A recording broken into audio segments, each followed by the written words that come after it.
Маңғыстау облыстық әділет департаменті діни істер жөніндегі бөлім бастығы Айнұр Чигерованың айтуынша, Хизбут Тахрир мүшесінің жақтастары ислам ілімі туралы мәліметті толыққанды білмейтін жастардың санасын улап, қатарын көбейтуде.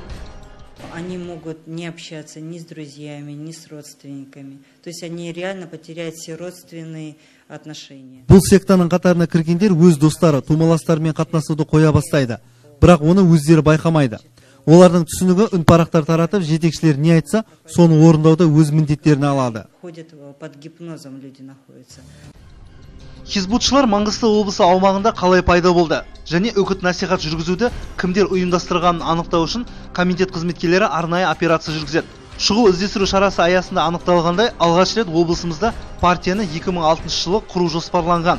Оны Алматы қаласындағы жоғарғы оқу орнында оқып жүрген 2 студент, яғни Мамбетов пен Наренов қолға алған. Олар оңтүстік Астанада Жанат есімді студентпен танысып, соңынан Маңғыстауда тұрғындар арасында үгіт-насихат жұмыстарын жүргізе бастайды.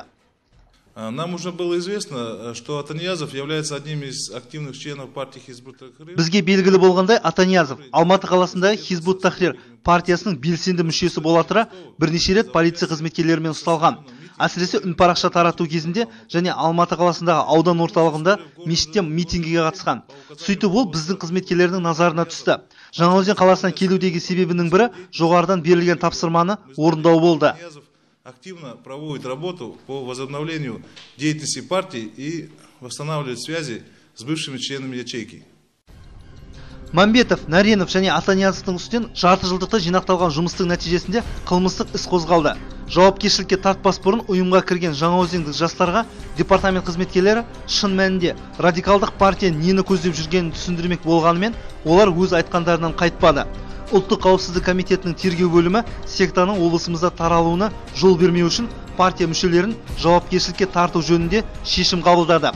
2007 жылы тамыздың 23-інде Маңғыстау облыстық ұлттық қауіпсіздік комитеті департаментінің қызметкерлері Атаниязов және оның 7 мүшесін тұтқындау операциясын ұйымдастырды. Жаңаөзенде құрылған Хизбут Тахрир партиясының жетекшісі Атаниязов және жақындасқан топ мүшелерін уақытша жалдап тұрып жатқан пәтерінде қолға түсірдік. Оларды тінту кезінде 2 компьютер, экстремистік мағынадағы әдебиеттер, яғни 110 журнал және брошюрлер, 400-ден астам үн парақшалар, 65 компакт дискілер тәркіленді. Атаниязовқа қатысты Қазақстан Республикасы қылмыстық кодексінің 337 бабының 1 бөлімі және 164 бабымен қылмыстық іс қозғалды. Тергеу шаралары аяқталған соң іс Жаңаөзен қалалық сотына жолданды. Ағымдағы жылы ақпанның 1 күні партия мүшелеріне қатысты сот үкімі шықты. Сот процесінде Муширев, яғни Жанат Атаниязов қылмыстық кодекстің 2 бабына сәйкес заң алдында жауап берді. Судья шығарған үкімге сәйкес енді ол алдағы 4 жыл өмірін темір торда өткізетін болады.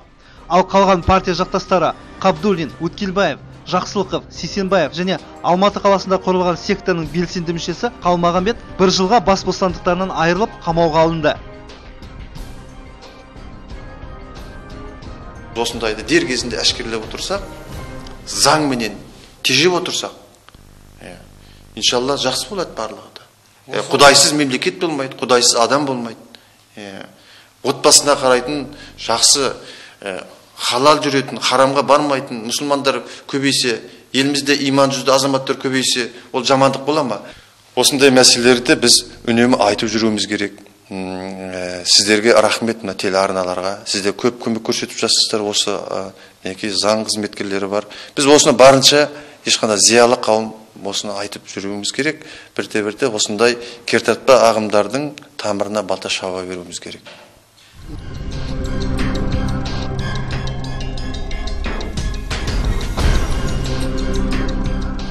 Бұл теріс жолға түскен кейбір жастардың облысымызда Хизбут Тахрир радикалдық партиясын құру жөніндегі алғашқы жоспары болатын. Абырой болғанда бұл ой іске аспады. Мамандар кез келген ұйымға мүше болуға ниет білдіріп, партия қатарына кіру қиын емес, кірген соң одан бас тарту оңай емес дейді.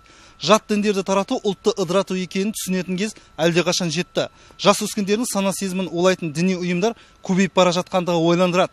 Бұл тақырып түйінді мәселе екені баршаға мәлім. Демек, оған алдағы хабарымыздың бірінде тағы да тоқталатын боламыз. Бүгінге осы ден қойып тыңдағандарыңызға рахмет айта отырып, мен өздеріңізбен қоштасамын. Эфирде келесі жүздескенше.